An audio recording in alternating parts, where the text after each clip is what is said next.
Welcome into Grandstand Court for this Group A Premier Level matchup between the Texas Ranchers and the Bay Area Breakers. I'm Dorian Kraft, joined by pro pickleball player Brandon Insect Pong. Brandon, what should we expect in this match between the Breakers and the Ranchers? Dorian, we're going to see some firepower in this matchup as we start out with the women's doubles matchup. You talking about the power off the paddle or some of the attitudes we got on this court today? You know, it's got to be both here. Wait and see. It'll be women's doubles first, as that is Etta Wright putting that ball into the net. Wright playing with Leah Jansen for the Bay Area Breakers, taking on Georgia Johnson and Laura Stratman from the Ranchers.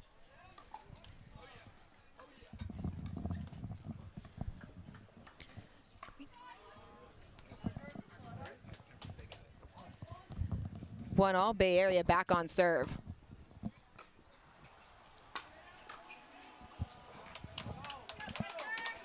Oh, that ball looks like it's just wide there from Johnson. One all, as Jansen back on serve now.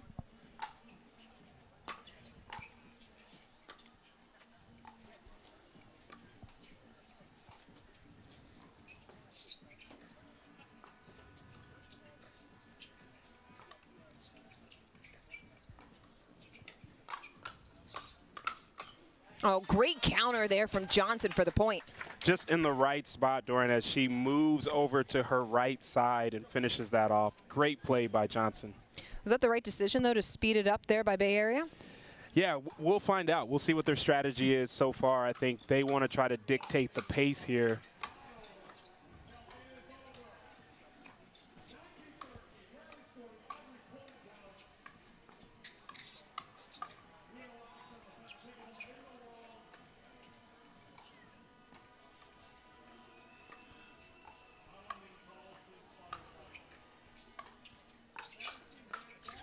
Pace fast and furious in those hands battles. Another point for Texas. You know, Georgia Johnson has some of the fastest hands on tour, and that is going to be a tough out to continue to speed up her direction. Georgia Johnson, also one of the youngest players on tour, just 17 years old.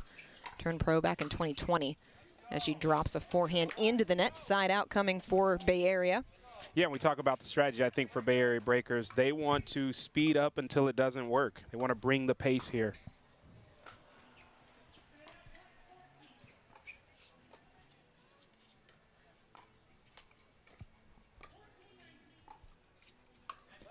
That time, an error coming off the paddle of Lauren Stratman.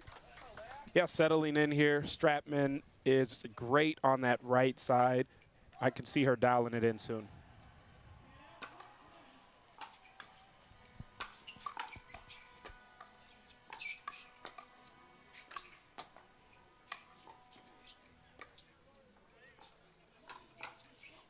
What's it going to take for Stratman to dial in after she makes another backhand error? Yeah, she's going to have to lean on her partner. Georgia Johnson is very decorated, lots of gold medals in her treasure chest at home. And so Stratman is just going to have to say, hey, let me see how I can insert myself in this game. And I think a missed serve by Wright will help with that.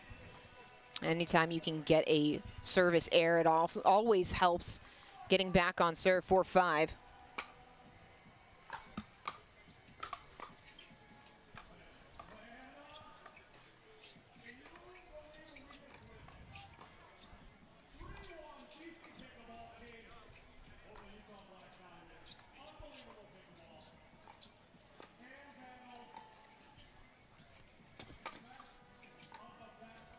Oh, just a beautifully constructed point there from Stratman, pushing Jansen back and then bringing her in. Such a great play, and we talk about how to get comfortable. The best way is to have your feel from the lob and then the drop shot. Awesome play.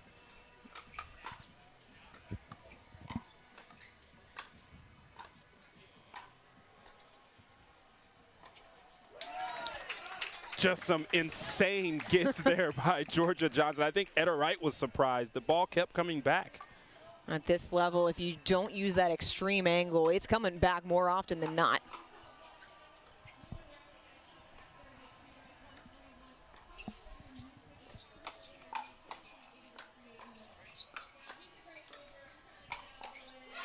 Well, some great counters by the Ranchers, but an unlucky net cord. And Bay Area gets the point. Yeah, 50-50 play. I think both teams would warrant that for the entire game. I would take that for the entire match, too. Oh, nice step in from right to get the winner. Yeah, she's just got great court awareness. She is one of the smartest players out there, and I expect her to continue doing that the rest of this game. Wright, originally from New Zealand, lives in American Fork, Utah. Comes up a little bit short on the forehand there. Looked like she was still moving through the transition zone. Yeah, it looks like both teams are really trying to figure out what strategy is working for them, how much aggression makes sense early on here. How long does it take you to figure that out in a match?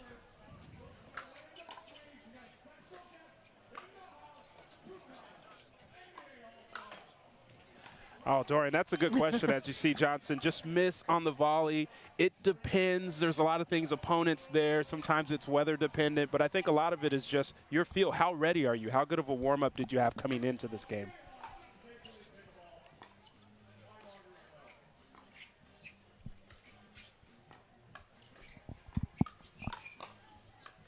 Oh, beautiful strike there from Stratman, targeting the feet of Jansen.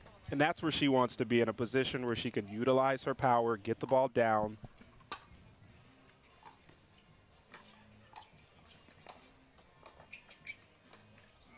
Now Wright stepping over, but Stratman playing some defense. How did she get it over? That's just an incredible get by Stratman. We talked about her dialing it in, and she has definitely picked up the phone now. I see what you did there. I'm here for the puns on Grandstand Court. Johnson can't believe she missed it, and that ties things all at 9-all. Bay Area back on serve.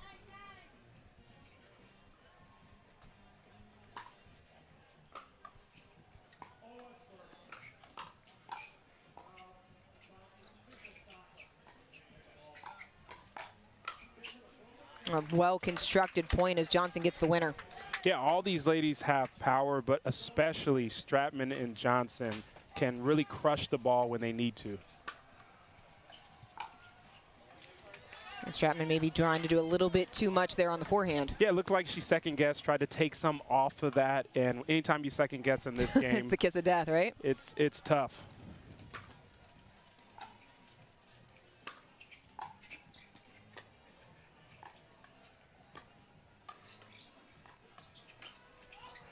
Right into the body of Wright goes Johnson. That takes us to the end change with Texas up 11-10. Brandon, what stood out to you the most so far? Yeah, I think both teams are still trying to understand what strategy works the best. I think for Lauren Stratman and Georgia Johnson, they're going to want to utilize their power. You saw the counter right there, cross court from Georgia Johnson. But on the flip side for the Bay Area Breakers, listen, you're only down 1 right now. You've been playing, you know, average pickleball by their standards at this moment. And so you've got an opportunity to come out of this changeover and maybe switch it up a little bit. I think for Wright and Jansen, they really specialize in slowly getting up to the kitchen line, constructing a longer point, and then finding some lanes. So we'll see if they can do that against the pressure of Stratman and Johnson. And that's what you think Bay Area needs to do to take it from average pickleball to excellent pickleball? Yeah, I think they do. I mean, like I said, they're more comfortable going from transition and kind of getting to the kitchen line. Right now, they've got them out of sorts. That's what Johnson and Stratman are doing right now. And time back in. Texas on serve.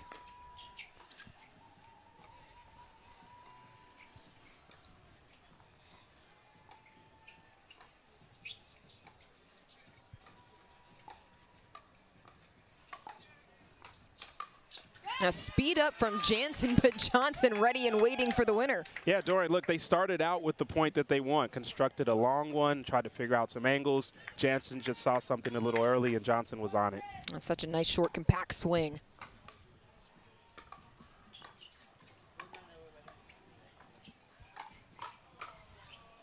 Nice counter from Wright as Bay Area able to side out. The defense on court right now is just incredible from these ladies. It's hard to tell the real speed unless you're seeing it in person. These trigger pulls are coming fast and furious as Wright drops one into the net.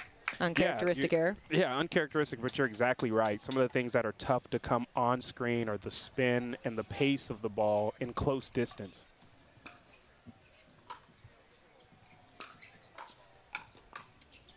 Oh, how about the vision from Jansen to find the open court for the point? Yeah, the poise to kind of slow herself down, see the open lane, and just push it to the right side. Awesome play by Jansen. Might be one of the easy kind of points that Bay Area needs.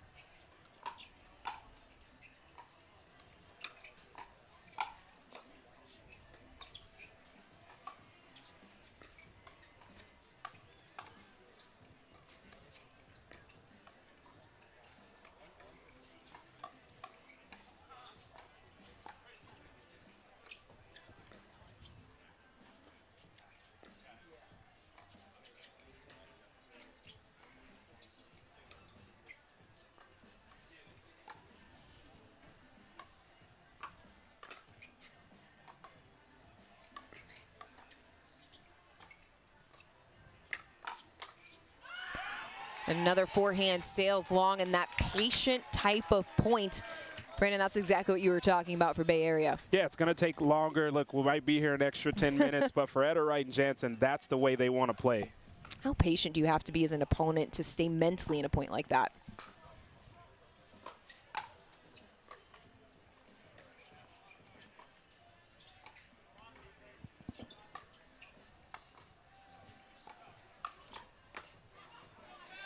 I see the out ball there by Stratman. And Duran, I think it takes, you talk about the mental patience. There's a lot of mental fortitude that has to happen here, because at any moment, if you make the wrong decision out of the 100 balls that happen, you could put your team in jeopardy. Bay Area back on top for the first time since it was 5-4.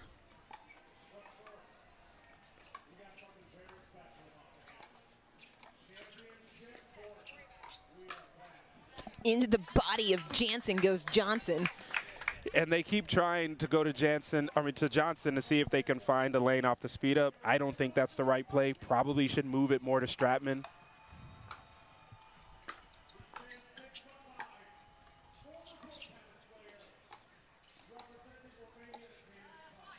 Stratman there coming up with the error. Why is it the right decision for Bay Area to target her? Well, look, the easy answer is Georgia Johnson's brother is J.W. Johnson, which right. has some of the fastest hands in all of pickleball. So she has a pretty good practice partner out there to train with. It's a fair point. Only going to get better, right? Rising tides lift all ships.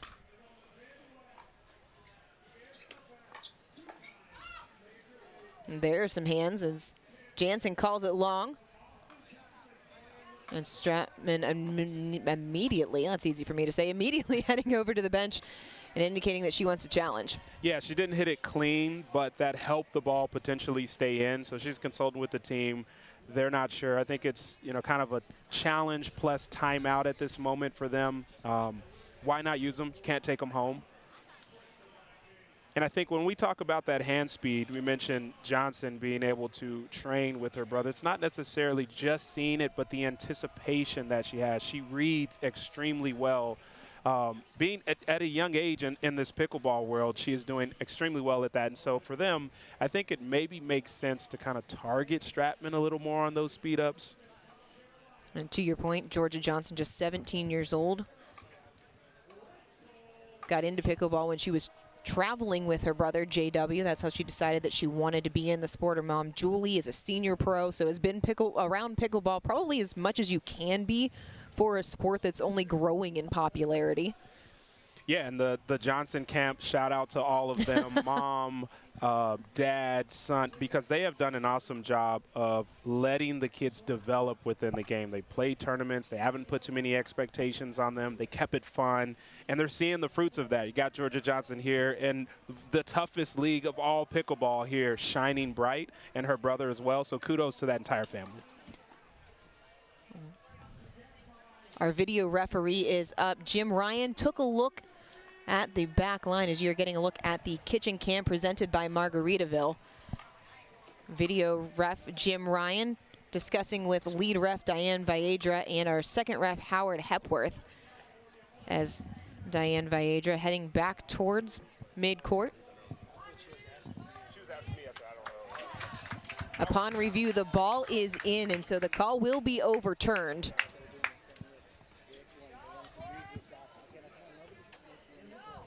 Texas retains their challenge. They will get back on serve, so it's now 15-15. A good challenge by Lauren Stratman.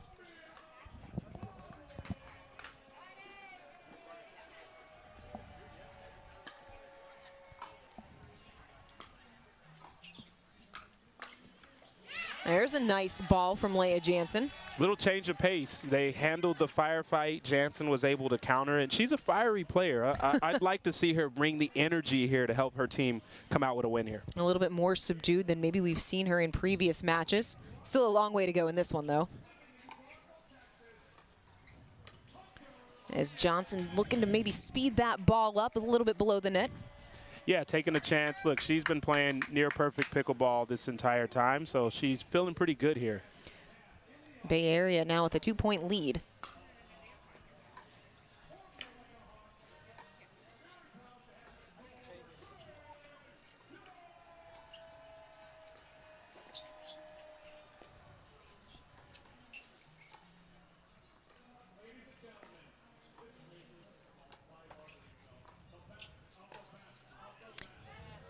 Roll shot from Stratman just catches the line. That's another one. She is painting the baseline. Yeah, she is just putting a lot of spin and rotations on that ball to keep it in. I think Wright and Jansen both shocked that it dropped.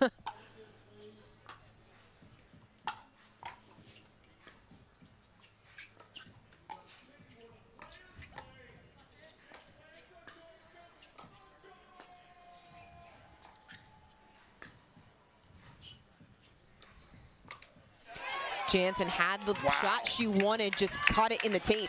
Just some ridiculous gets again by Georgia Johnson as she did a 360 midpoint, which I'm sure Etta Wright saw.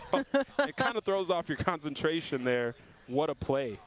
17 all here on Grandstand Court. Wow. That time the lob not so lucky. Jansen puts it away. Yeah, what is that? Maybe 1 for 2 on the lob, 50%. I think 1 for 3, actually. 1 for 3. Yeah, maybe Stratman goes away from it now. 18-17 as Bay Area inching closer here in this women's doubles game. High ball from Stratman. She liked what she had, but brought it a little bit too much down. Yeah, Wright did a really good job using that one-hand backhand and placing that in a spot that kind of jammed up Stratman.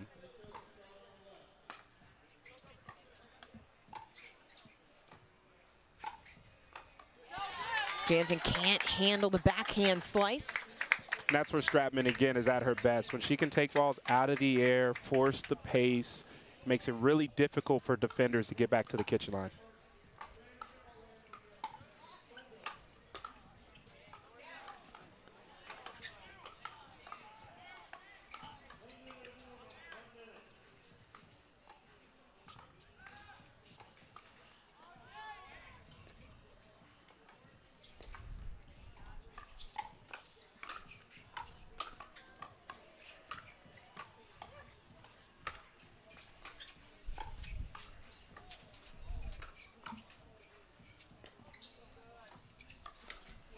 Oh, longest point of the match goes the way of the breakers, and it brings up game point. But the defense on that point from both sides was crazy. I mean, I'm out of breath, and I'm just standing here.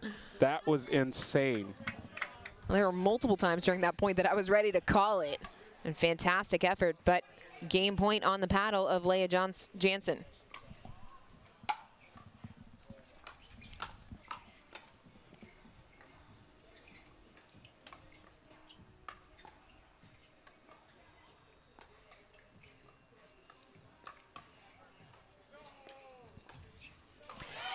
Right, the backhand flick, point, game goes to Bay Area. I mean, that's just a good one-hand flick, and I'll have to say, Doran, I'm impressed with the way Jansen and Wright won this game. It wasn't a game that they played their best pickleball, but when it mattered, they just found a way to creep in, and get more points here, and then now they end up winning by 3.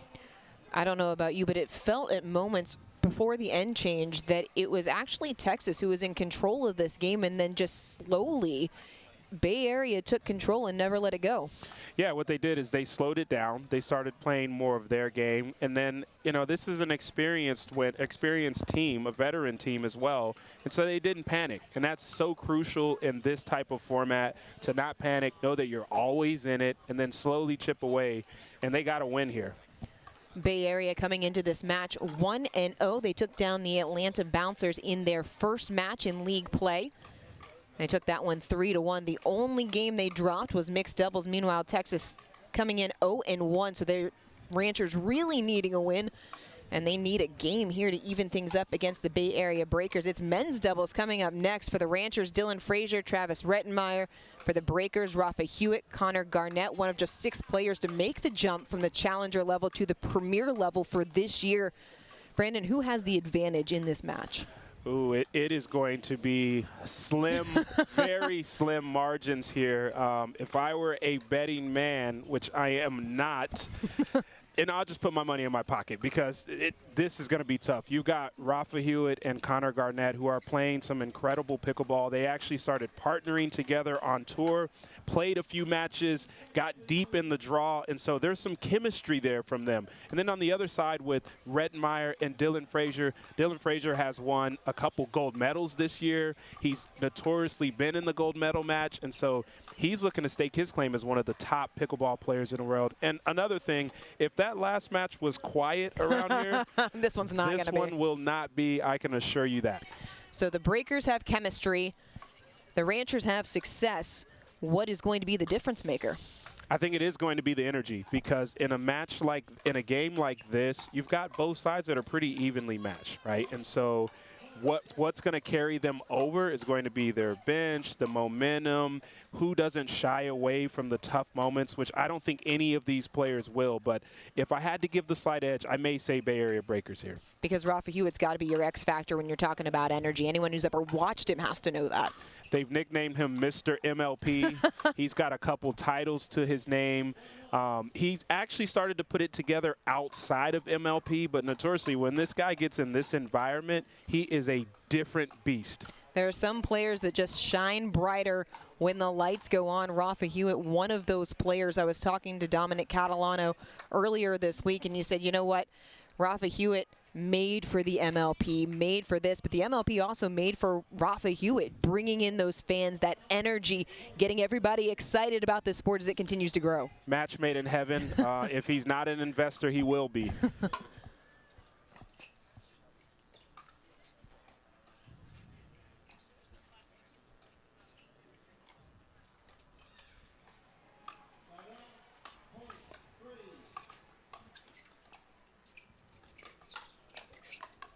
First speed up from Hewitt. Bay Area gets the point. Yeah, and a slight little energy yell there. We're only at 1-0, but it was a good decision by Hewitt there.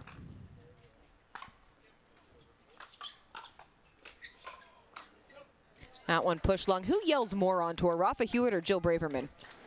Oh, wow. I would say it's probably equal, but they yell differently. That's a fair assessment. Jill is yelling to the fans, to the crowd. Rafa's yelling directly at his opponents.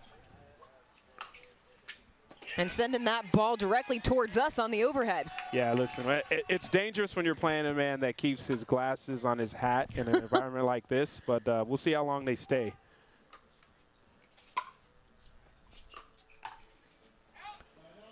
Garnett lets it go long.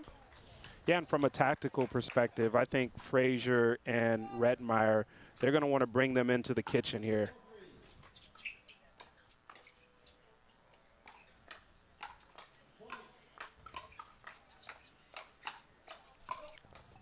Oh, the hands, just ridiculous all the way around. Yeah, and Garnett's looking at Hewitt like, can you get one? I just did 7 in a row right now. No, that was just an incredible firefight from both teams.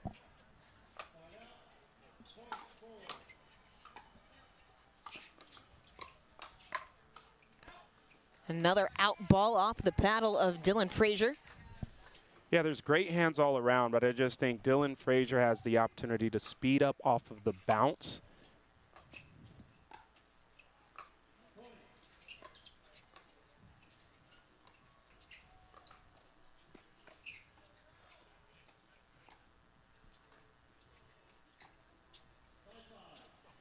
Frazier has the ability to speed up off the bounce. Why is that such a crucial skill? Yeah, so for him, he doesn't have the tennis background like some of the other players on the court, and so it's so deceptive when he does it. It can create opportunities.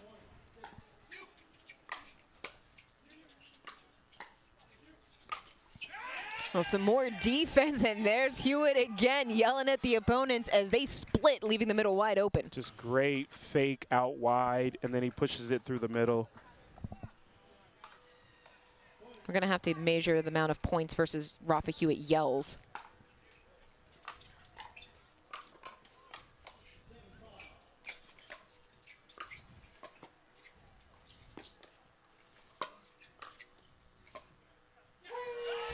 Frazier coming up short. That's 2 and 2 points. Yeah, he's getting going, and I forgot to set the over-under on yells before. We'll probably put it at about 6 for this game. At 6, we're already at 3.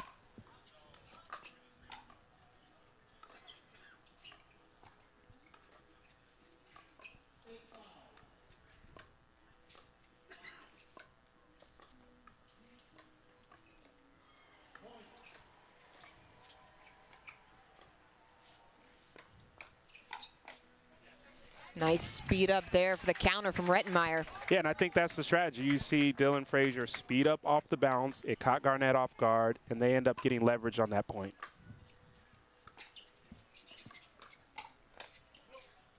Just sails long off the paddle of Garnett. Back-to-back points makes it 5-6.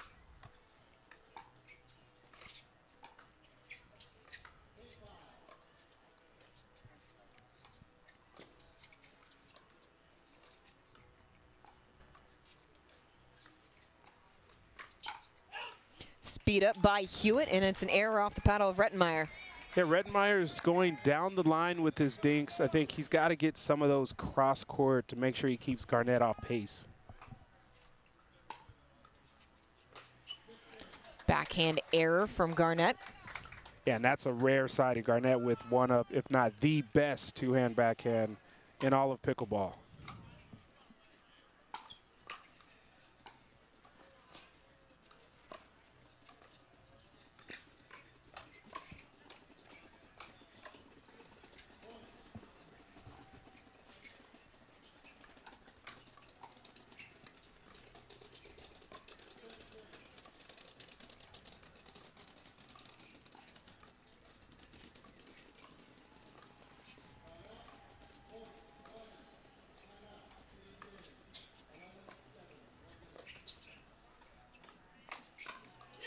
Fast hands again, but Frazier can't handle it. That's an important exchange there for Bay Area Breakers, just showing that they can handle the slow game and speeding it back up. They're ready for it all. 8-6.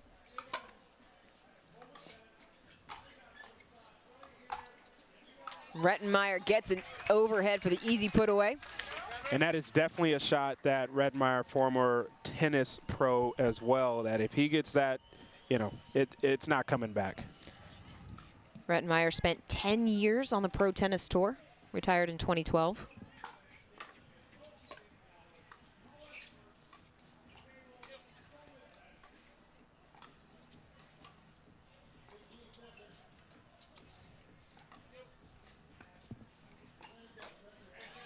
Speed up into the hip of Garnett. Wow, and Rettenmeier taking a chance to speed up off the bounce. Did it cross court, which makes sense because usually the counter is coming directly at Frazier.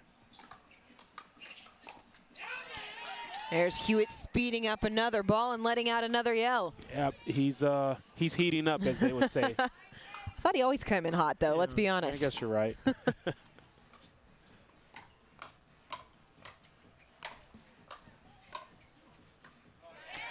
Hewitt, the ball didn't come up. You can see him pointing towards the ground, saying that ball just didn't bounce. Yeah, I think he's saying it's lopsided, but they will play on.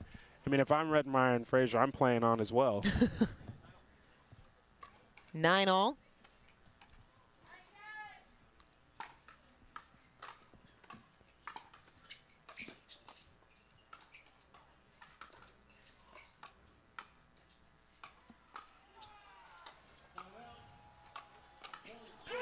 Ernie from Hewitt catches the line. Are you kidding? What a play watch this as he sizes it up, jumps over to his right, and then lets out a big yell. We all knew that was coming.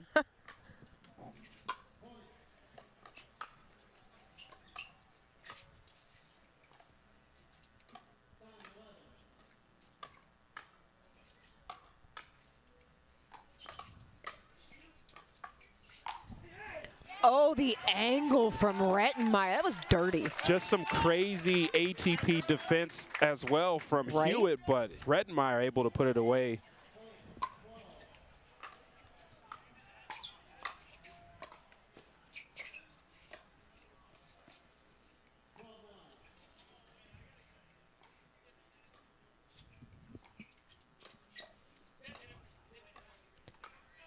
Hewitt saying the ball caught the body of Dylan Frazier as Frazier trying to backhand it out of the way. That will send us to the end change. Bay Area up 11-10. Brandon, this one very closely contested. What has been the difference here so far? Man, this is neck and neck. I will say, you know, normally both teams will go to their corner, try to figure out a strategy that's going to give them a slight edge. But in a situation like this, sometimes you're just in a dogfight. You look over across the net, you say, that team is just as good as us. We're going to have to find a way to win. We're going to have to bring it out of us. And I think that's what, for Bay Area Breakers and also for Texas Ranchers, I think that's what they're thinking right now. It's like, we just got to go out there and do what we do better than them. When you're in a dogfight like that, is it a tactical decision, or is it really just a margin of 1 point here, 1 point there that's going to be what decides the game? I think you're trying to understand the ratio of errors to non-errors, and then whoever can manage that ratio the best in this situation is going to come out on top.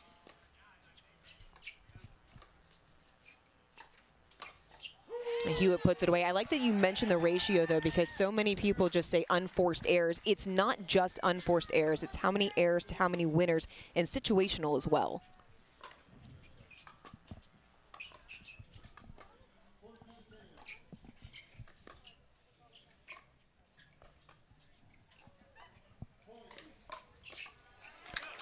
Yeah, Dorian, you're absolutely right. You see there, Connor Garnett sped up that ball maybe a little bit early, resulted in the error there from Hewitt. Those are the situational things that they have to manage on both sides.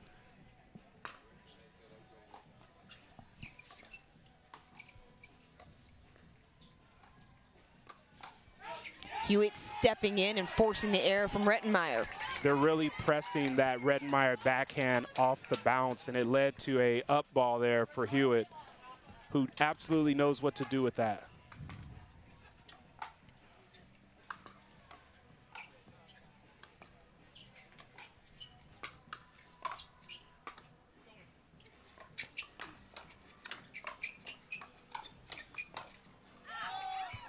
Oh, Frazier gets the lucky roll, but Bay Area all over the kitchen line. Wow, I mean, no chance after that ball hit the net with the spin curling backwards.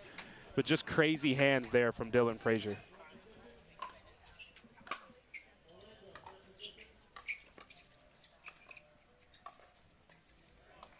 Uncharacteristic error from Garnett. 13-all here in this men's doubles game. Bay Area took women's doubles.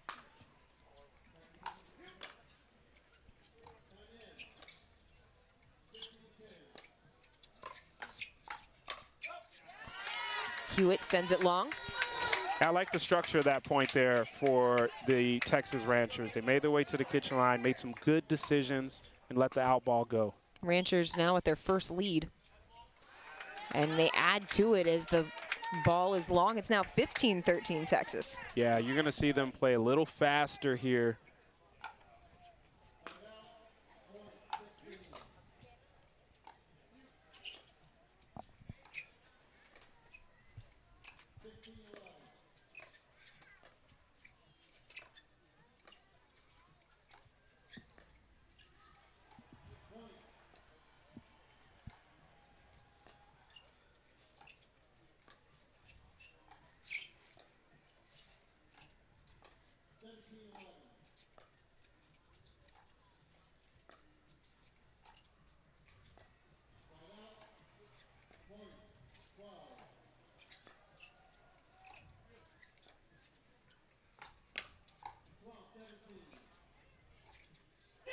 Rettenmaier comes up short on the backhand. Yeah, he made maybe a poor decision in the middle of that, but bailed himself out of it, but then was not able to get back into the rally.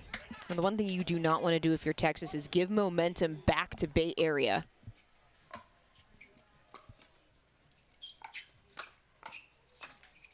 Garnett getting a little too big there at the kitchen line. Yeah, he had everything he wanted, but he's looking on the other side with the hand speed of Frazier and tried to place it. And getting one back off of the service error. Yeah, we'll see if the Bay Area Breakers can capitalize on that. 15-16.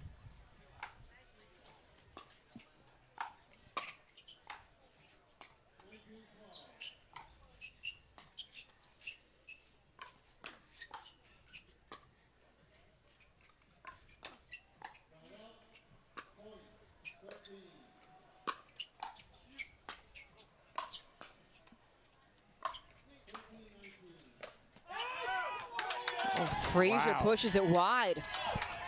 That is the pressure of the defense from Garnett and Hewitt. They were content with hanging out on the baseline as long as they needed to, and it resulted in an error from Frazier.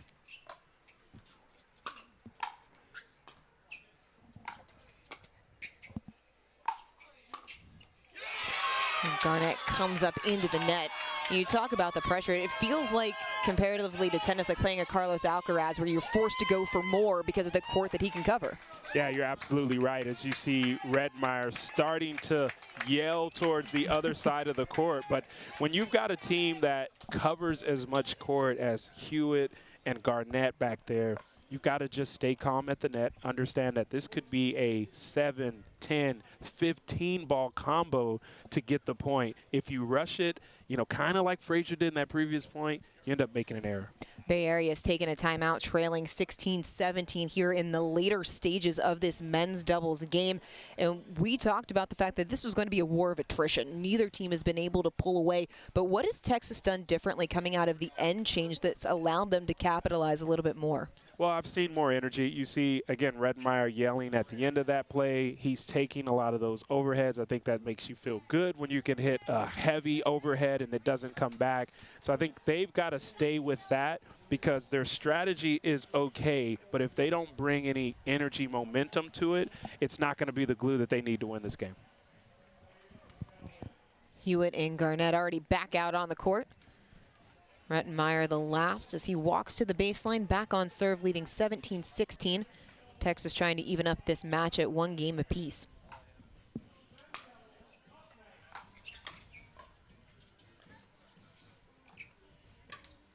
Hewitt tried to speed up the backhand right into the tape.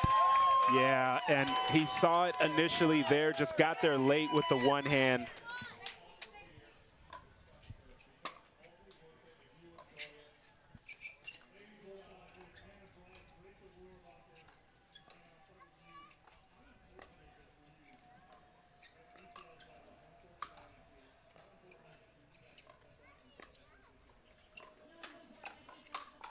Oh, monster overhead right at the feet of Rettenmaier. Yeah, it's just a great play, and Hewitt lets him know about it and on that one as well. We haven't had as many yells coming after the end change. That one might be the one that gets Hewitt going a little bit.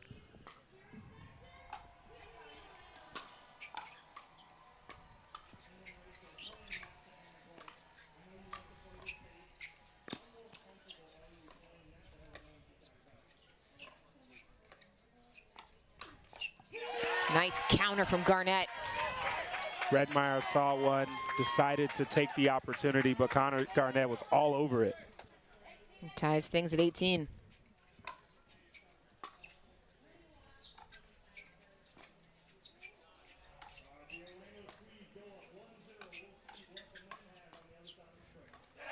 Garnett comes up short, tried to slice it a little bit too fine. Smart play by Rettenmaier. Just keep pushing the pace, keep pushing them back.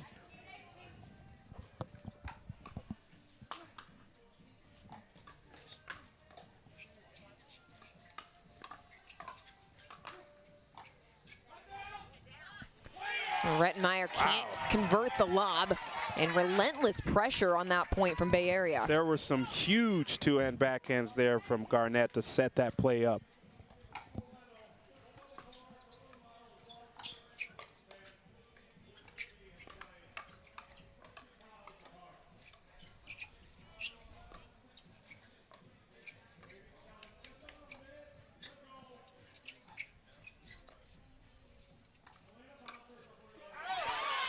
Rettenmeier just barely able to get out of the way. Hewitt looks like he's questioning this to see if it hit Rettenmeier. Let's see if we can see on the replay here. It looks like it just went by his paddle. That gives Texas game point.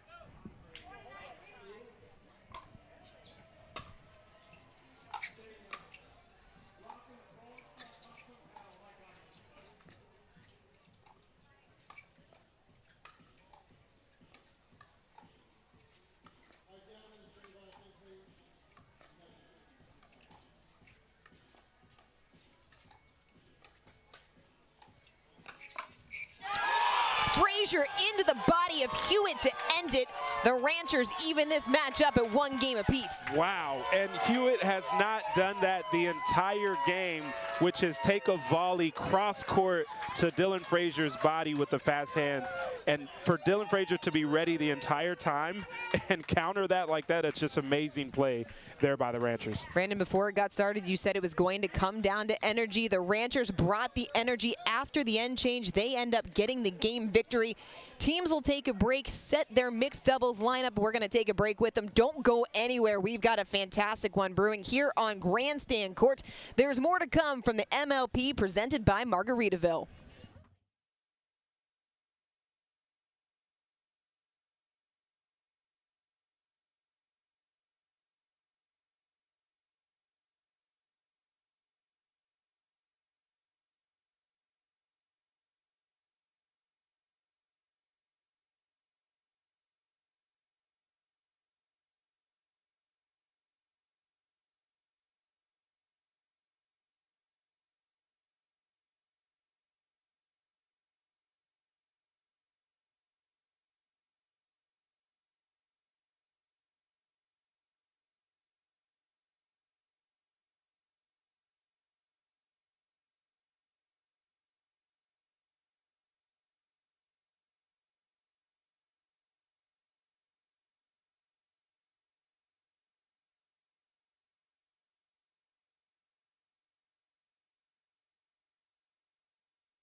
Welcome back to Grandstand Court as we get ready for mixed doubles here between the Texas Ranchers and Bay Area Breakers, tied at 1 game apiece. Bay Area took the women's doubles, Texas took the men's doubles.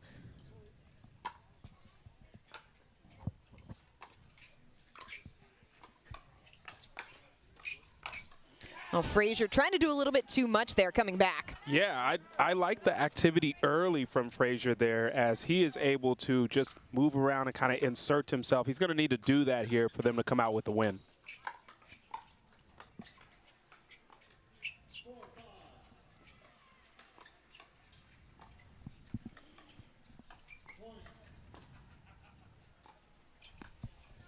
Oh, Stratman going for a little too much on that right side there, trying to pull Etta right out wide. Brandon, we just saw the energy from the men's doubles. It feels like it's dropped a little bit. How do you get it back in a match like this?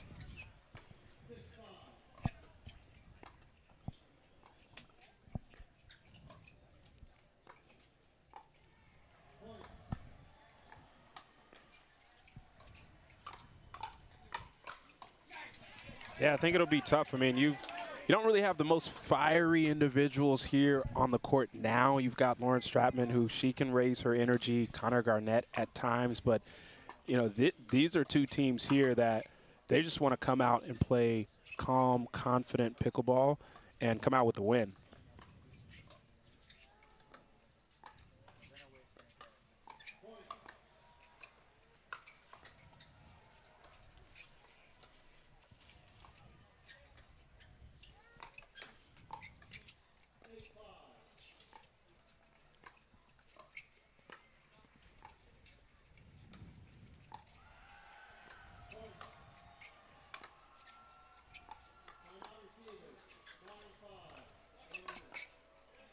Frazier able to get Texas on the board.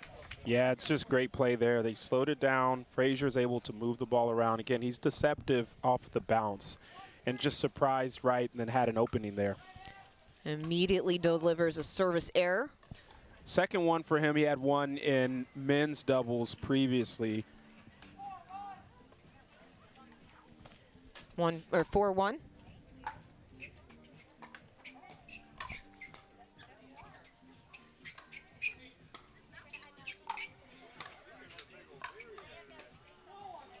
Frazier able to drive Garnett back.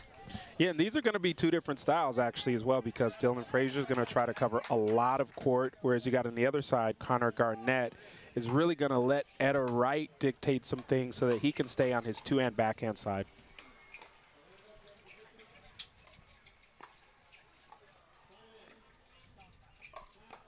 Wright was there to defend the ATP.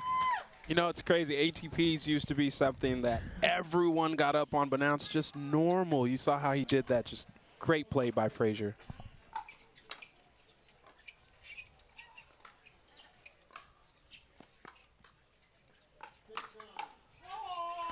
Stratman sends it long. It makes you wonder what the next amazing play that's going to look casual will be. I mean, the sport is evolving just quickly. The athletes are getting faster. The hand speed's getting better. And Frazier, an unlucky bounce. And we talk about the evolution of the game. You see right there, he tried to speed up a two-hand backhand off the bounce. Players weren't doing that a few years back.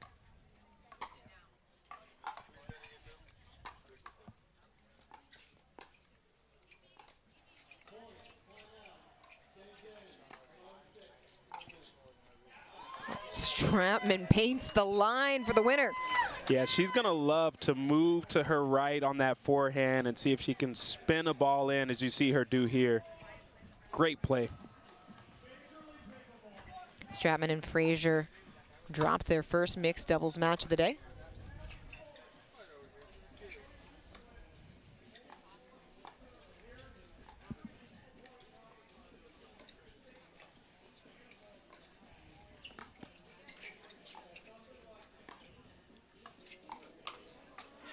Forehand winner, Garnett through the middle. It's good from the Texas Ranchers because Frazier had leverage most of that point, and then Etta Wright neutralized the ball. Now all of a sudden you got a Connor Garnett forehand, and the point's over.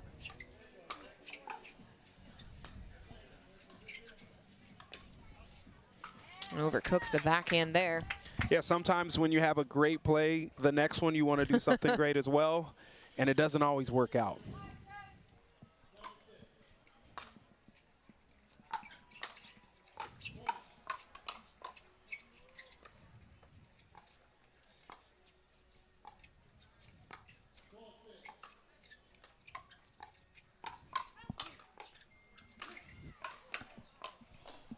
What? Insanity. The defense. Insanity.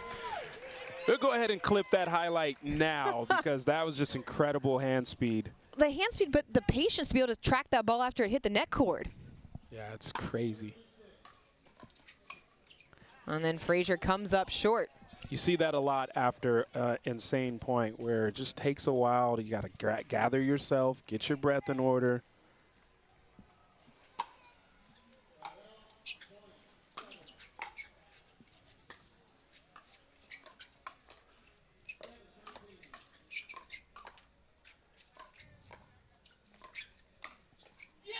Stratman can't come up with the backhand at the hip.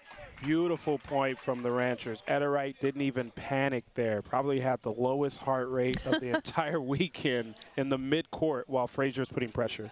Ederite hasn't looked stressed at any point during this match. Yeah, I'm not sure anything can stress her out.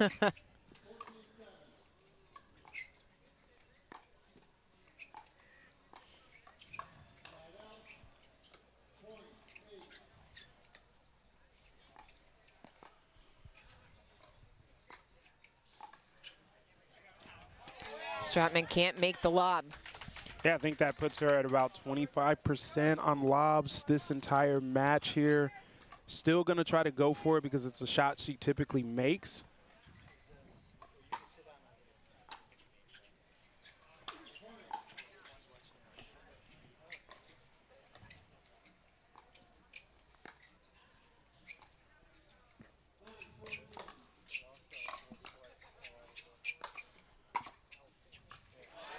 All right, can't make the pickup. Makes it 7-10, still in favor of the Breakers. Good pressure from Frazier and Stratman.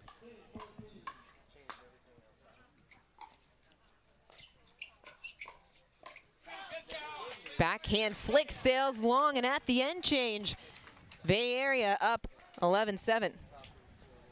Yeah, this is, look, Bay Area with a 4-point lead. Right now, the game within the game is going on between Dylan Frazier and Ederite. He is notoriously, you will have the male on one side who is trying to impose his will with the female in front of him. Ederite's having no part of that. She doesn't feel stressed out at all. If she's got a Fitbit on, it's probably at like 98 beats per minute right now. But she is just really inching her way closer to the kitchen line. She's forcing Dylan Frazier to do much more than he wants to, and it's resulting with a 4-point lead for their team. So how does Dylan Frazier impose his will on Ederite?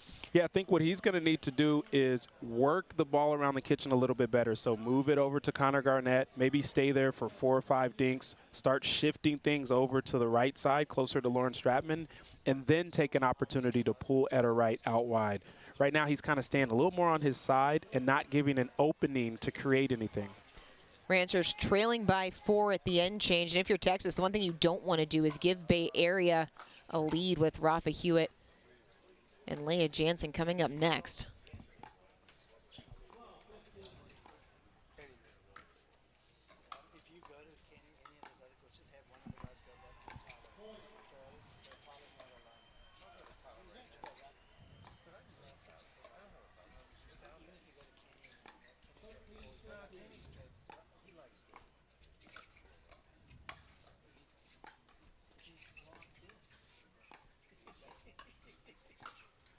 Stratman can't make the play.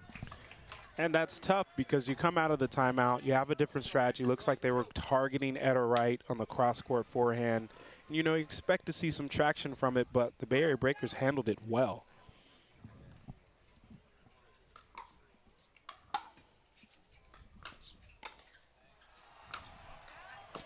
Garnett looking for the forehand, just got a little bit too much. Prefers his backhand, but really capable on the forehand side as well. He's just got to be, he's challenged now with not having to do too much on his side, with Ederite playing so well.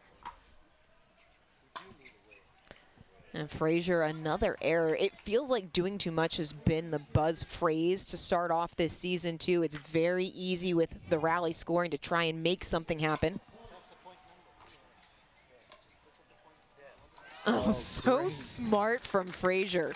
I mean, I think he fooled everyone out here with that drop shot. Just beautiful execution. And to your point, the margins are so slim here. If you're not doing too much, you're probably not doing enough. So it's so hard.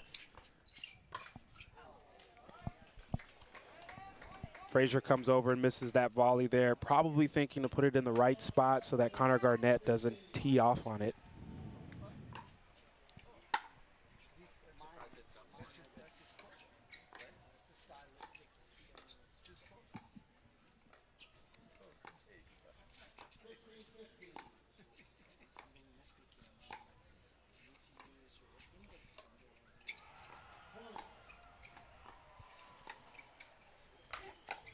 Oh, the backhand overhead off the ground. Yeah, what? That. I mean, it's even hard to think about how do you contextualize what just happened because you don't see that on the like, pickleball I don't have court words at all. for that. Yeah.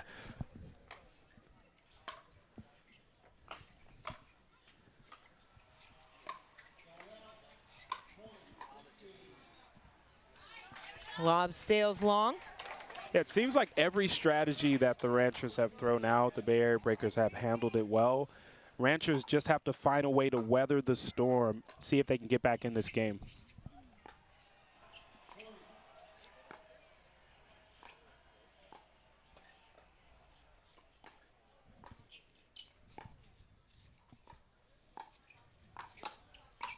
Right steps in, second chance goes for the winner.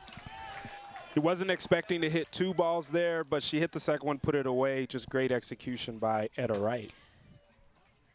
Back to your point about margins. Actually, I'll get to it after this point.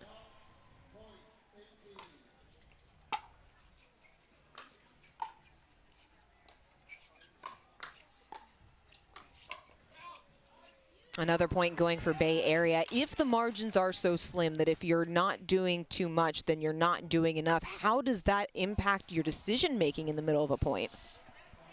I mean, yeah, that's a great question. It is tough. It is.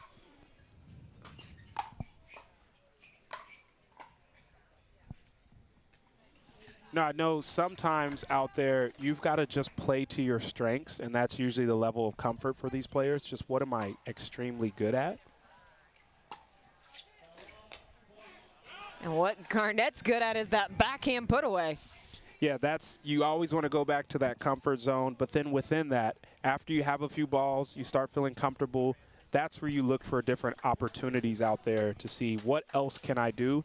And some of it is also score and situation dependent. Right now it's 1-1. Both teams want to get this next game so that they have a lead in this match. It's not necessarily dire, and so maybe you don't take as many risks. But if you're down, for the Ranchers, you're down 7 points, and you want to find a way back in, maybe you start seeing them do things that's a little more uncharacteristic. And so those are the decisions that are happening every single point. Could that be the strategy for Texas? Because they have not looked comfortable at any point in this game. Yeah, I think they're trying to figure out their flow and spacing with Frazier and Stratman. But at this point, throw everything out the window and just go out there and play the best pickleball that you feel like you can at this particular moment to give yourself a chance. Frazier and Stratman running out of time in this particular game, trailing 11-18, is Bay Area inching closer to taking a 2-game-to-1 lead.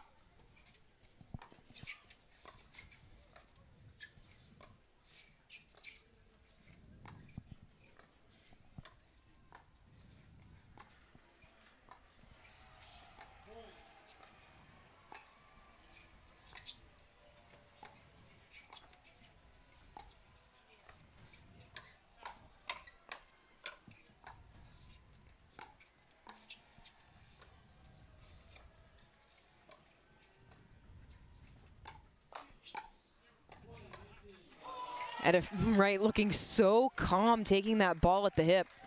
The defense is impeccable for the Bay Area Breakers right now, and the Ranchers seem a little bit tentative when the ball gets sped up to continue that pace.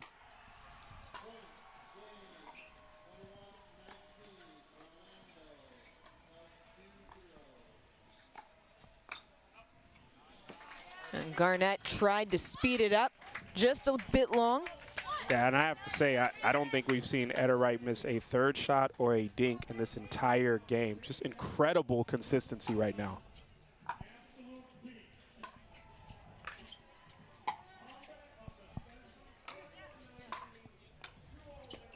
Oh, so smart from Garnett. I mean, there's maybe one or two other players that will have an overhead and revert to their two-hand backhand over sliding in position to hit a forehand. Garnett's one of those players. Game point breakers.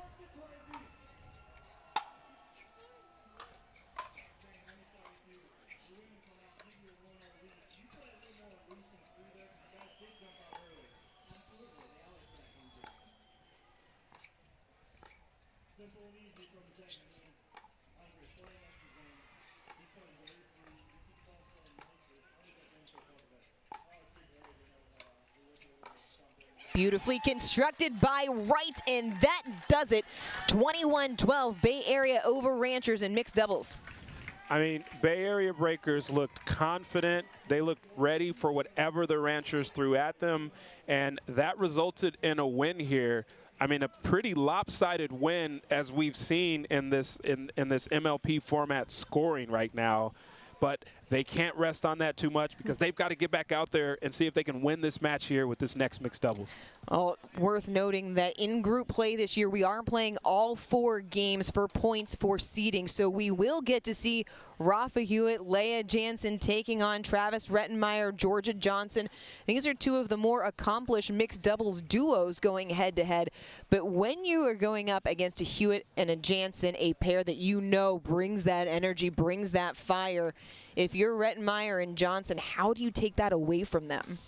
Well, they also have chemistry. They played on the Florida Smash 2 seasons ago together, and so there is some history there. I think they want to leverage the growth that Georgia Johnson's been having in this last year. She's had an incredible year, more medals than she's ever had in her pro tenure, and so they want to make sure that she imposes her will here. It's going to be tough, though, because you've got a left-hander in Hewitt who poses some different challenges. You're used to playing 2 right-handed players on the other side, especially in mixed.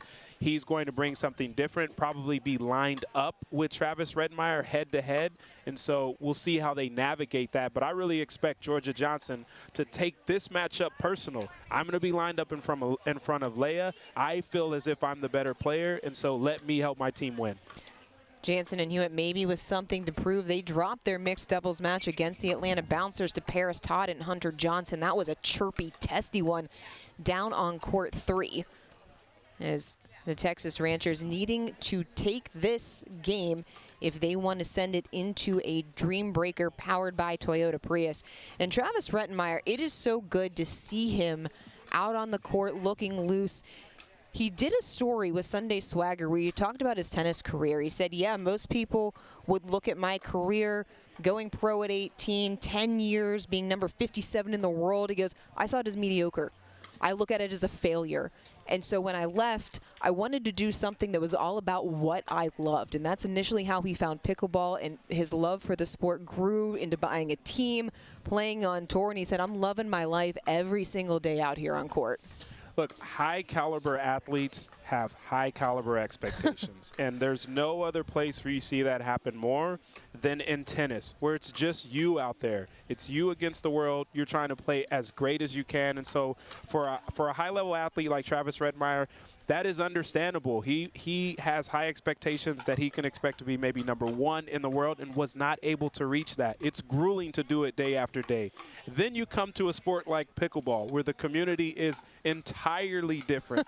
I don't know if I've ever seen anyone playing pickleball without a smile on their face when there weren't stakes involved as well. So he loves that one. He's put this in. This has now become his passion. And what better way than to purchase a team, play for a team, be a part of MLP. So he's getting the full gamut. Rettenmeyer, the MLP's first player owner. By the way, you saying the tennis community not that nice? You know, I played junior tennis, and some of the things I heard from other 13-year-olds, I was like, where are your parents at right now? The pickleball community, one that is very inviting. That's been an integral part of how quickly this sport has grown. Everyone just loves the energy, loves the camaraderie, and we are loving this matchup here on Grandstand Court.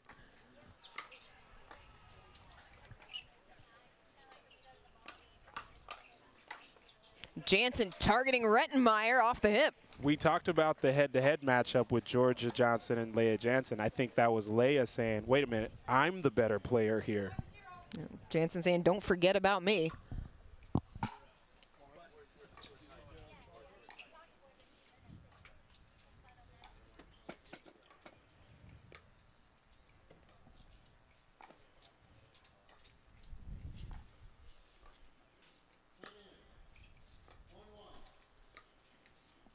Johnson comes up a little bit short. Yeah, well, she's going to have to dial it in quick here because they do not want the pressure to start mounting with the Bay Area Breakers up 2-1.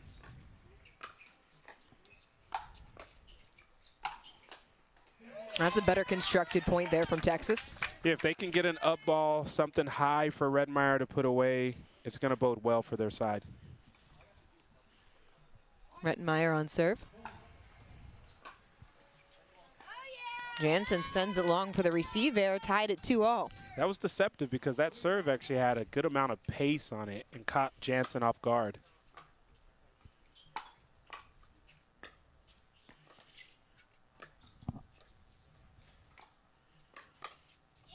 Oh, there's Georgia Johnson going right at Rafa Hewitt. Yeah, look, it was a beautiful one-hand ball from Leah Jansen, but Georgia Johnson, the hand speed, we talked about it previously, ready for the attack.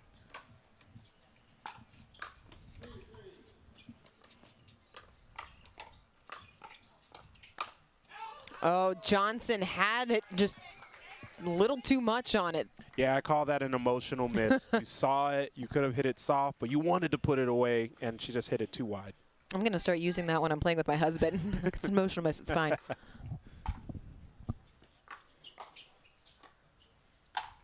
Oh, Rettenmeier. That's a nasty overhead. Yeah, again, if he can get those all game, they're going to be in a great situation.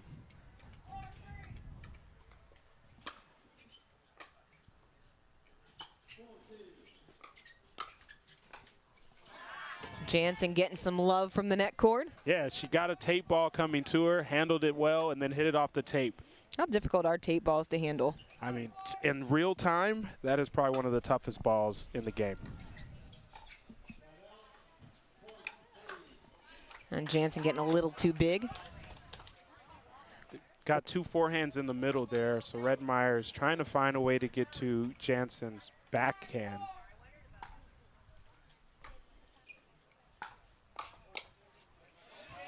And Jansen targeting Johnson. And no one really controlling this game or dictating pace so far. And 5-all here early on in this second mixed doubles game.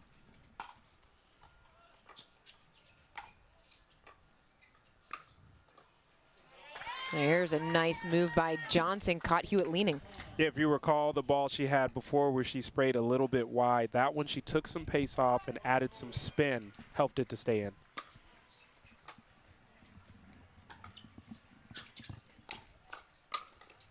The counters from Johnson are just so good.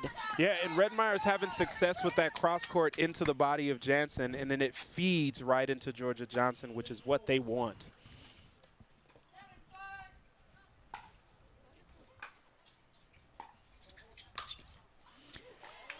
Hewitt going right at Rettenmeier. Yeah, a little stare down there afterwards as well.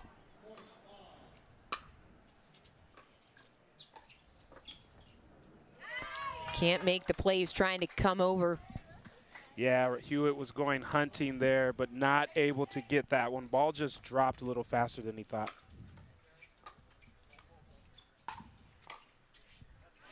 Jansen pushes the forehand long. Rettenmeier's going to drive as many of those as possible. He takes pride in that forehand shot.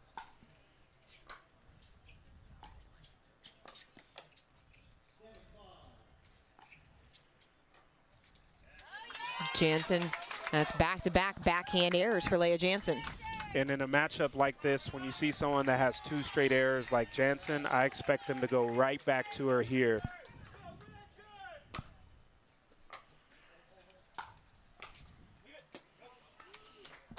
Johnson calls it long off the paddle of Rafa Hewitt. That sends us to the end change. Texas up 11-6. And Brandon, Travis Rettenmeyer and Georgia Johnson have completely taken the emotion out of this for Rafa Hewitt and Leah Jansen.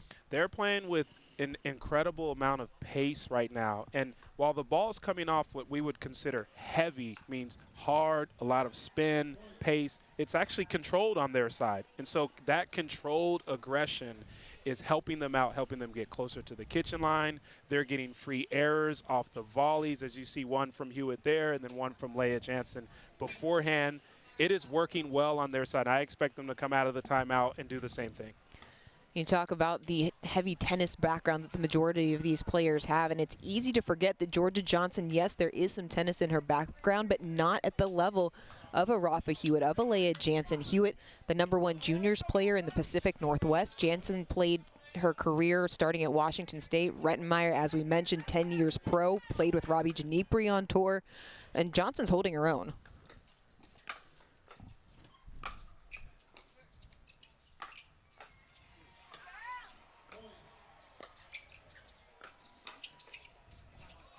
Into the literal body of Rettenmeyer. I was going to say that was an insane shot with no paddle. But, yeah, to your point, Johnson is just playing incredible pickleball to be hanging at this level and even dictating.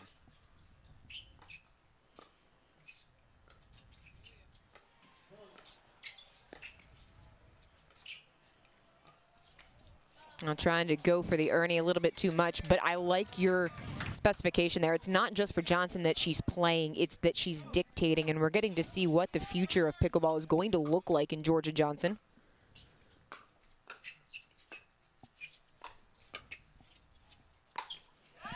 Heads up. Yeah, that ball was coming.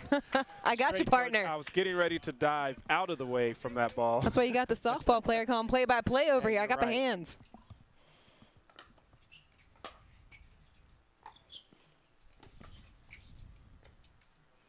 And Johnson can't make the pickup.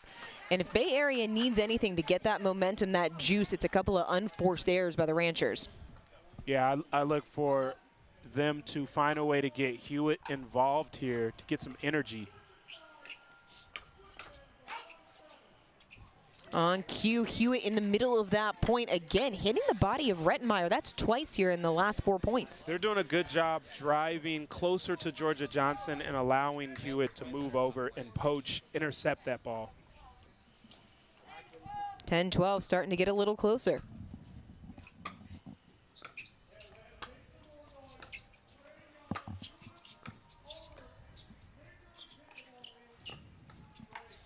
Oh, just a smart play there from Rettenmeyer. If there's one opening on Rafa Hewitt, it's to go to his backhand off of the bounce, especially while he's on the move. Rettenmeyer did that and created an opportunity.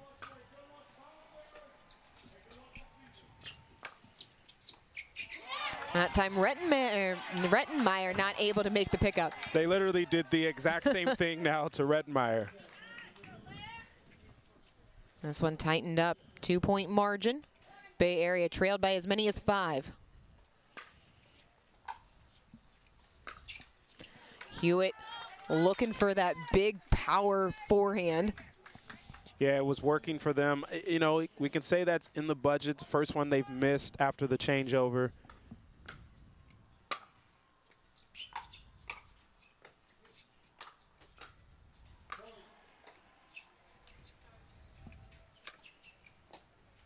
Tons of pressure being applied by the breakers. It's a great job by Hewitt. He could have done a lot more with that ball, but decided to put low pace and really throw off Georgia Johnson. Ended up with the error. A veteran decision by Hewitt.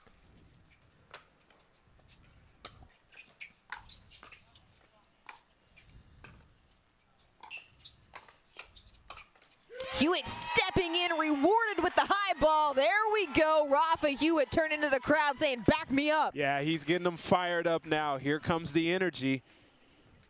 That's the last thing the Texas Rangers wanted, is a fired up Rafa Hewitt. 13-14.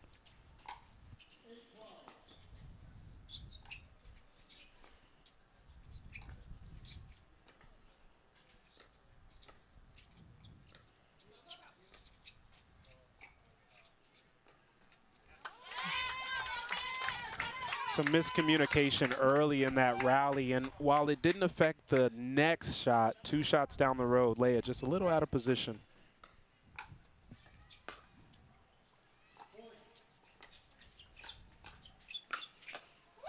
Johnson puts it away, does well to stay out of the kitchen. Another point for the Ranchers. Yeah, maybe like a quarter of an Ernie on that play to put it down, but it doesn't matter. It worked. Great play from Johnson.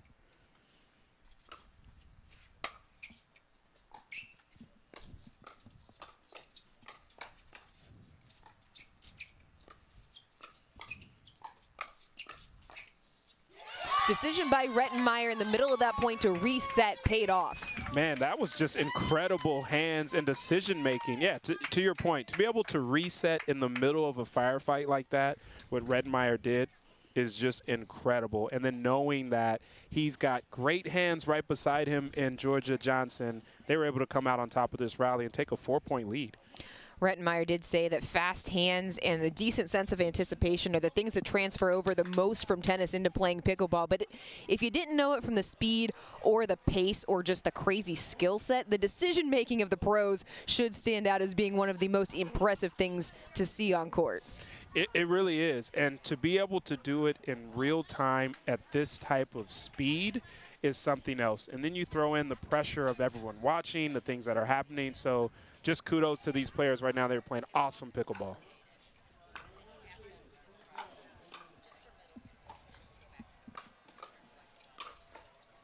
Jansen putting a hot shot at the feet of Rettenmeier. There's one thing we know from this rally scoring is that it is never over until it's over. No lead ever safe here in MLP.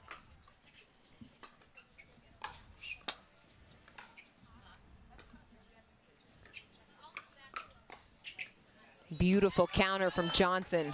Yeah, a slightly poor decision there from Hewitt. He saw a ball that was a little bit up, sped it up to Johnson, and she was incredibly ready for that ball.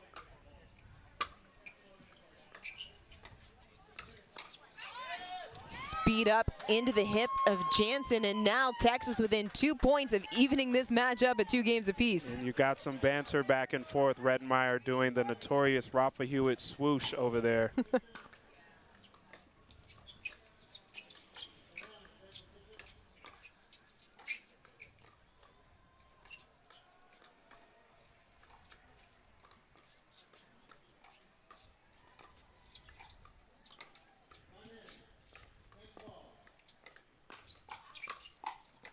Another quality counter from Rettenmeier.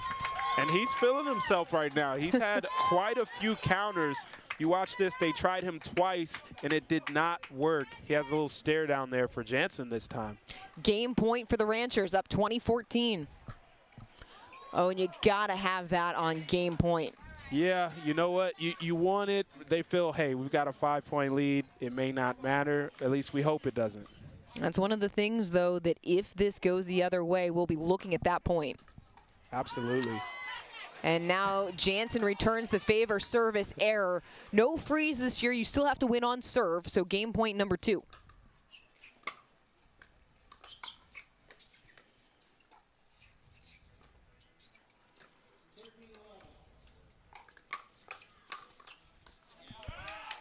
Off the handle.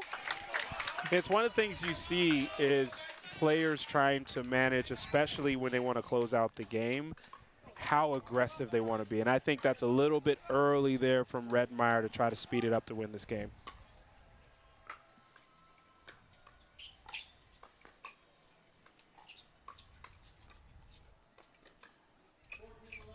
You have to be careful, though, right? Because you don't want to play not to lose, but you also don't want to make the wrong decision. You're not doing too much. You're not doing enough. That is going to be the catchphrase. Game point number 3.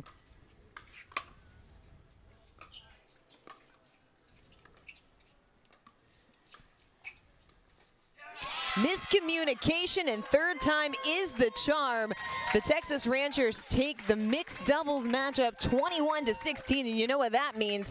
Coming up next, we've got a Dream Breaker presented by Toyota Prius. Brandon, your quick thoughts on this one.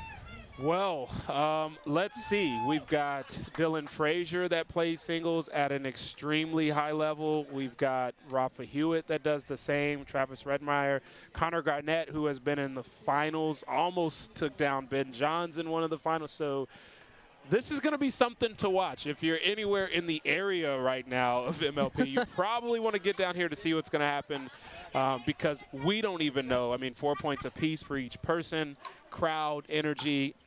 You name it, it'll all be there. What Brandon is saying is you don't want to go anywhere. We've got a Dream Breaker powered by Toyota Prius coming up next. We're going to take a quick break. Join us right back here on Grandstand Court. It's the MLP presented by Margaritaville.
Welcome back to Grandstand Court as we are moments away from the start of our Dream Breaker powered by Toyota Prius.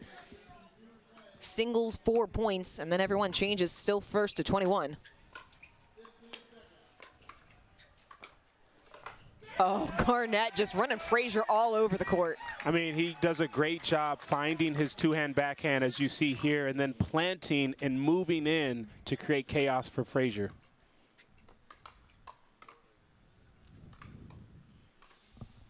Referee looks to be escorting the team behind the bench. Everyone's excited for a Dream Breaker. Passing shot just misses the back line. Yeah, it's a great lead by Frazier. That ball was maybe 6 inches out. And again, Garnett dictating the point, moving Frazier side to side.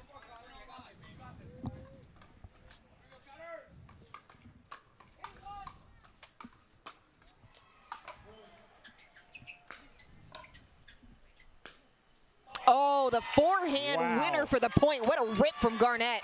That was just a beautiful two-hand backhand. One is down the line. The second one is cross-court. Actually, both short cross-court. I apologize. I'm still in shock. That was crazy. That's like Novak Djokovic style two-hand backhand. Whoa, whoa, whoa. Oh, come on. It was good. No, it was close. Yeah. Okay. Out ball.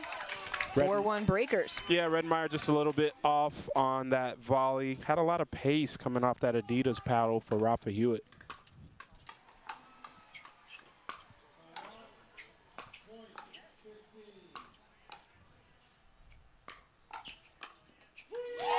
Hewitt, corner pocket winner. Yeah, and this is the situation he loves. It's him out there. He's able to just get the crowd fired up, and great play to make that happen. 5-1, Bay Area has jumped out in control of this Dream Breaker. Rettenmeyer calls it wide. Hewitt had what he wanted. He actually had Redmeyer fooled, but just missed it wide.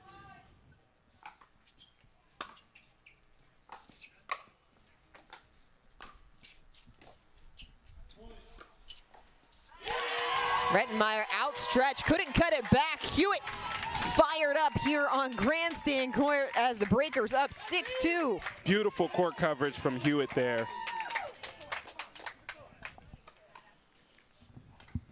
Etta Wright now going against Georgia Johnson. Crucial 4 points here for the Ranchers. A service error to start things off. Yeah, you typically see Wright pretty consistent, but look, she hasn't played in about 15, 20 minutes since before her mixed matchup.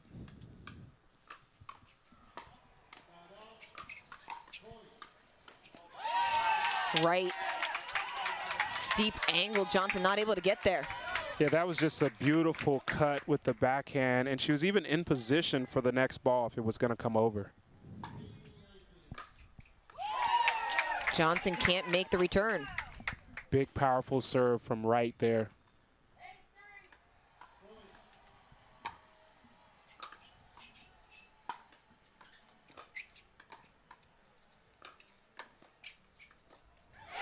Wright.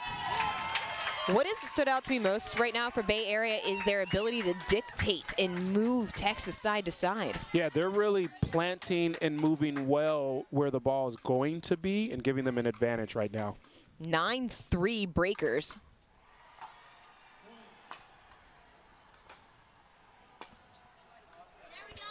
Jansen wide on the forehand. Just good to see Jansen out there. She stopped playing singles on the tour. She was one of the top second-rated females out there.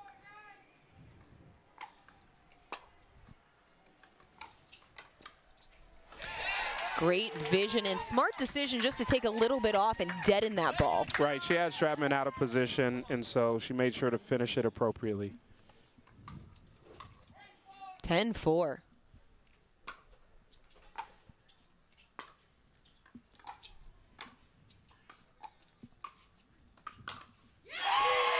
Stratman trying to buy herself some time with the lob, but Jansen angle overhead. Big overhead, and there's a little bit of a breeze out here, so that wasn't exactly the easiest overhead, but Jansen hit it with confidence and hit it at an angle to give them a 7-point lead here early in this Dreambreaker.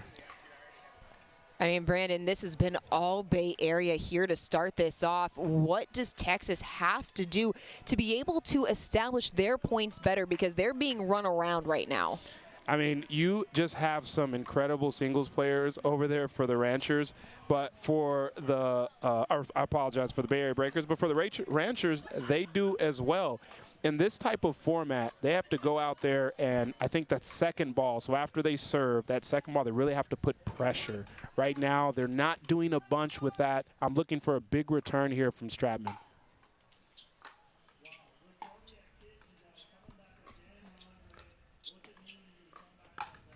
Oh, got the forehand winner, but how about the pickup in the middle of the court? Just a better point construction. She had the big return, and then she hits the approach shot to come in. Jansen actually hit a beautiful shot to kind of stifle that, but then Stratman's still in position to finish the point.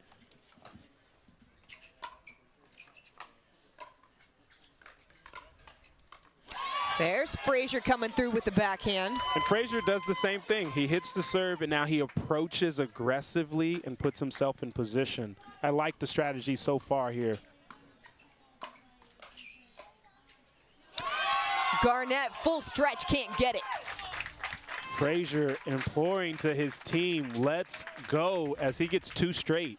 Sometimes when you're down by that many, down by 6, you have nothing to lose anymore, so that tightness goes away because you have to go for it. It's now 7-11. Well said, Dorian.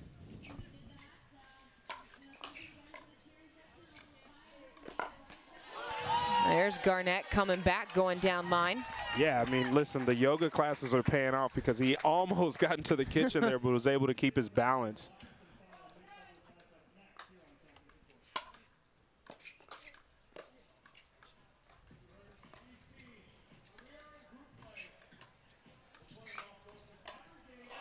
Frazier had what he wanted and couldn't make the shot. That's an incredible get from Garnett. He is out of position, goes back, slides, hits a forehand cross court, and creates the error from Frazier. I think Frazier was a little shocked that that ball came back over at that amount of pace. 13-7.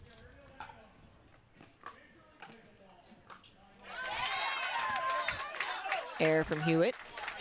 Redmeyer gets the first one, and he is talking to himself here to get himself going.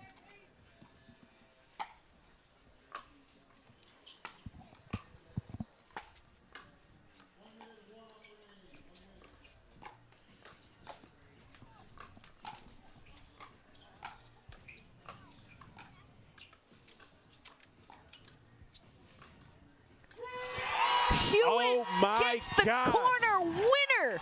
Dorian, wow. what the heck did we just watch? I mean, that was side-to-side crazy defense. I mean, we watched a tremendous point is what we just watched. Oh, wow. How did Hewitt do all that with his glasses not moving? I'm still shocked. Oh, passing shot winner, Hewitt. Yeah, Mr. MLP is showing up big for his team right now. Those were a couple of just incredible points by him, and he's strutting his stuff right now. That forehand side has proved to be the better wing for Hewitt. A couple of winners makes it 15-8. Smart angle there from Rettenmeyer to get the point. Yeah, and he added good slice pace to that as well. So there's really no way that Hewitt could catch up to it. But Hewitt got 3 out of the 4. He's feeling pretty, actually 2 of 2 there, feeling pretty good.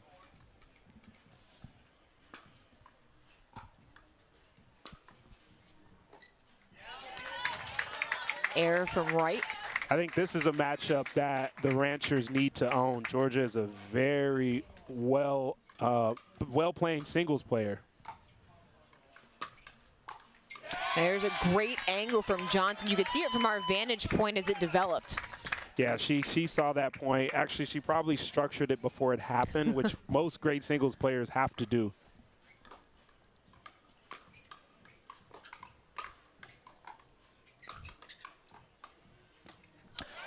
Johnson just a little tall there as she tried to reach in. Probably the easiest ball that she's going to get. She smiles knowing that that's a ball she makes 9 out of 10 times.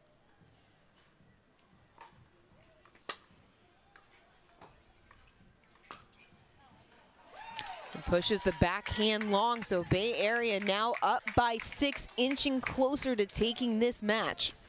Good job from Etta right there, as I would give the slight advantage to Georgia Johnson, but she held her own. I mean, Jansen and Stratman.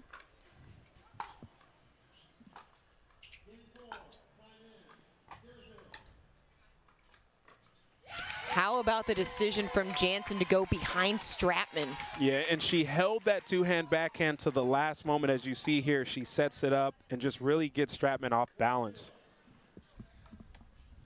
18-11 breakers.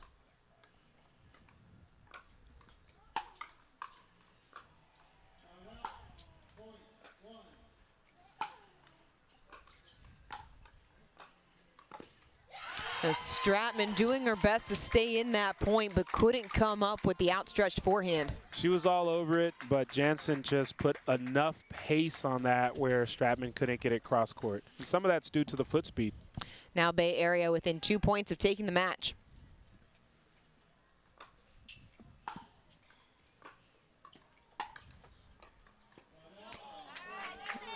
Jansen just missed it, but you could see what she was trying to do there. And she's telling herself why. Just hit it deep. She kind of wanted the easy way there to just drop it in, but it didn't happen for her. Stratman drops the forehand into the net, and that brings up match point for the Bay Area Breakers as things turn back over to Connor Garnett and Dylan Frazier.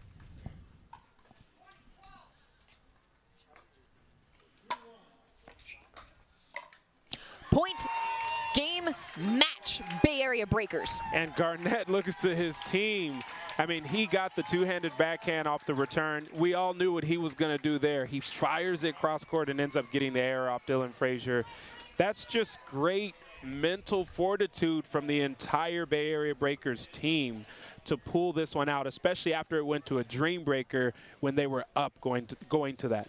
Brandon, we knew this one was going to be a tight match coming in. It went to the dream breaker powered by Toyota Prius. Hewitt putting on the cowboy hat, getting the crowd riled up, celebrating in the win. What ultimately did this one come down to? Man, I think we mentioned in the men's match that this was kind of just a dogfight. I mean, we just had one lopsided game. It was the first mixed matchup, but outside of that, everything was tight. And when we look over at the Bay Area Breakers, the ultimate dog himself and Rafa Hewitt is over there. So he's leading the charge. They played well. And then I think just tactically, they tried to play within themselves. They didn't do too much. We saw Etta Wright, who's the most consistent, stress-free player out there today, and it worked for their team. Bay Area moves to 2-0 in Group A, while the Texas Ranchers fall to 0-2. Coming up next here on Grandstand Court, it is the Challenger semifinal #1 between the Las Vegas Night Owls and the New Jersey Fives. That match starting in just over 20 minutes. Don't go anywhere. Plenty more action still to come. It's the MLP presented by Margaritaville.